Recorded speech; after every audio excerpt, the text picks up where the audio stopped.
आकाशरू पड़िला पिलाटीए आउ ता मुंडारे टोपीटीए कहल देखी सेटा कौन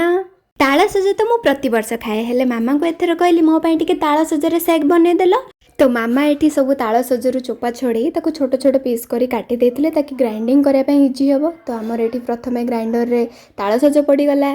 तापरे आमे किछि एठी आइस पके नेबा तापरे हम पके देबा क्षीर तापरे चीनी पके ताको खचर खचर खचर कर देबा। एबे आमे गोटे ग्लास रे किछि आइस क्यूब नै जिबा ठंडा ठंडा कूल कूल इफेक्ट दवा पई सेथिरे आमे ऐड करबा चिया सीड्स तापरे ऐड करबा ग्राइंडिंग करथिबा सेक को तापरे ताको घर घर घर करी घर घर कर दबा तापरे सेथिरे आमे गार्निशिंग करिया पई गोटे टुकुडा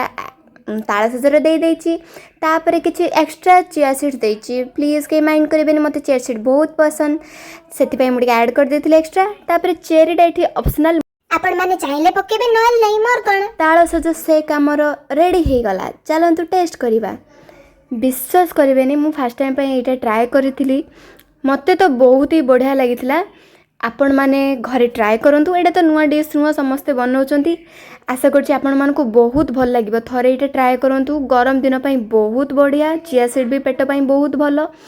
तो मते तैयारी करिकी टेस्ट करी मते कहिबे कमेंट रे जे आपनको केमिति लागिथिला एटा और एमिति मिनी ब्लॉग देखिया पई मो चैनल को आपण माने सब्सक्राइब करी रखंतु लाइक करंतु शेयर करंतु और कमेंट करिया को बिल्कुल भी भूलिबेनी। बाय बाय संग माने देखाबो पुणी गोटे नुवा मिनी ब्लॉग रे।